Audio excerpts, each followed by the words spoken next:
इंतजार खत्म होने जा रहा है। बिहार की किस्मत अब ऊंचाइयों को छूने वाली है। दूसरे शब्दों में कहें तो अब बिहार में सब कुछ बदलने वाला है। अब देरी की कोई संभावना और गुंजाइश भी नहीं है, क्योंकि जो खबर हम आपको बताने जा रहे हैं उसके अनुसार राज्य में बड़े पैमाने पर खनिज ब्लॉक के खनन की प्रक्रिया शुरू की जाने वाली है।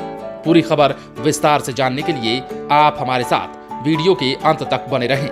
बिहार में अगले ही वर्ष से बड़े खनिज ब्लॉक से खनन की प्रक्रिया शुरू हो जाएगी।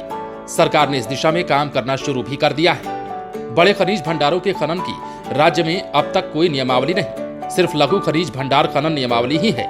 लिहाजा बड़े खनिज भंडार से खनन प्रारंभ हो और राज्य के राजस्व में वृद्धि हो, इसके लिए बृहद खनिज भंडार खनन नियमावली गठन की प्रक्रिया शुरू कर दी गई है। राज्य को राजस्व का एक बड़ा हिस्सा खनन से प्राप्त होता है।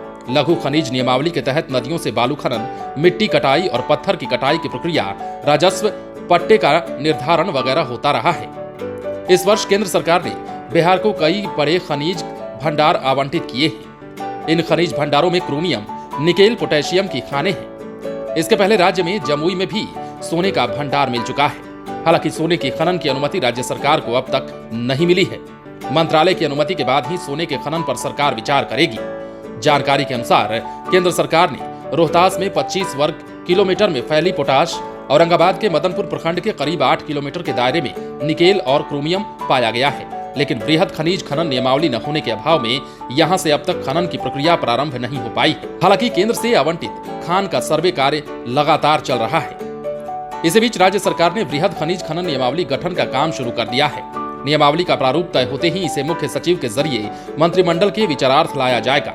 मंत्रिमंडल की अनुमति मिलने पर बड़े खनिज ब्लॉक से खनन प्रारंभ हो सकेगा, तो वहीं राज्य सरकार के राजस्व में भी वृद्धि होगी। इसके साथ ही बड़ी संख्या में प्रदेश के लोगों को रोजगार की राह भी आसान हो जाएगी। खान और भूतत्व विभाग के सूत्रों के अनुसार नियमावली की स्वीकृति के बाद अलग अलग एजेंसियों का चयन कर उन्हें पट्टे देकर बड़े खनिज ब्लॉक से खनन शुरू कर दिया जाएगा। नियमावली में खनन की समय सीमा, राजस्व शुल्क, खनिज की ढुलाई की प्रक्रिया निर्धारित की जाएगी। बता दें कि लघु खनन नियमावली के तहत होने वाले खनन से सरकार को प्रतिवर्ष करीब 2400 करोड़ रुपए का राजस्व प्राप्त होता है। बृहद खनिज खनन नियमावली प्रभावी होने के बाद उम्मीद है कि इससे सरकार को सालाना 5000 से 7000 करोड़ रुपए का राजस्व प्राप्त होगा। इतना ही नहीं, बिहार के लोगों का रोजगार का सपना भी पूरा होने वाला है, क्योंकि जो खबर हमने आपको बताई है उसके मुताबिक अगले ही साल से बड़े खनिज ब्लॉक के खनन की प्रक्रिया प्रारंभ होने जा रही है।